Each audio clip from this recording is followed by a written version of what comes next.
Good morning, welcome back. So Caleb's family member was at the dealer with their 19 Dodge Grand Caravan. 67,000 miles on it. Yep. For just regular routine service. At the price of $1,200 for a tune-up. for basically a tune-up and an oil change. No filters. No filters. Just spark plugs, oil change, tire rotation, and then they were trying to tell her that she needed a coolant flush and brake fluid flush. Yeah. So they tried the quick lube stuff on her, but they didn't try and sell nasty filters. But as Caleb's tearing this apart, I'm like, what the fuck? That's a lot of oil in your throttle body. Especially for this early on, when I know she maintains this vehicle. Yeah, it's 60-something thousand miles. I mean, that's just dripping. You got a flashlight? I do not. How about that? I have one.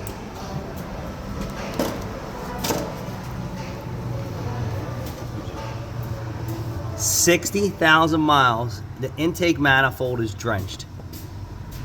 Now you can see the intake valve ports are starting to get black.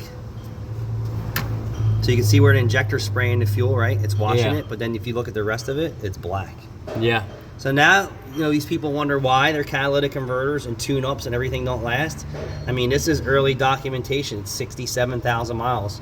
How much blow-by is in the crankcase. And this is a non-direct injection. So non-direct meaning the injectors fire into the intake valve port, not into the cylinder head. So it's not likely that she'll have sticky valve problems. Because but the top of the fucking pistons are going to be gunked up. And then all that gunk is firing in the combustion chamber, sticking on the spark plug, and then getting stuck in your catalytic converter. I love just documenting shit like this. Well, because it's crazy. At 67,000 miles in a well-maintained vehicle. That's straight oil. That's not like moisture and water vapor and combustion vapor. And that's straight oil. Sucking straight oil past the oil rings, back up through the intake vacuum system, because it's under vacuum, and then raining. Like, look. It's dripping. That's not good. That More proof on poorly designed, low tension rings. So it's pulling. But it's still better than a 1.4 Chevy Ecotec. I just don't understand. Is it? It's for fuel economy. Is it so much? Is it pulling it through the splash of the valve cover more than it is? Because that's your only PCV system, right? So let's take a closer look at that. Oh, so there you go. Yeah. One in the back. You have two of them. You have two valve covers.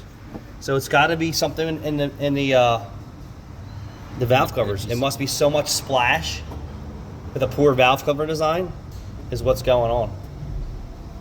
So it's not necessarily the rings. No. It's still gunking up the inside of that motor, though. Yes. Well, and then look, it's getting on your map sensor. Yep. But that's normal. That's not fucking normal, dude. In a race car, that would be somewhat normal. Somewhat normal, but the catch can. Yeah. Wow. Peep that. Thanks for watching.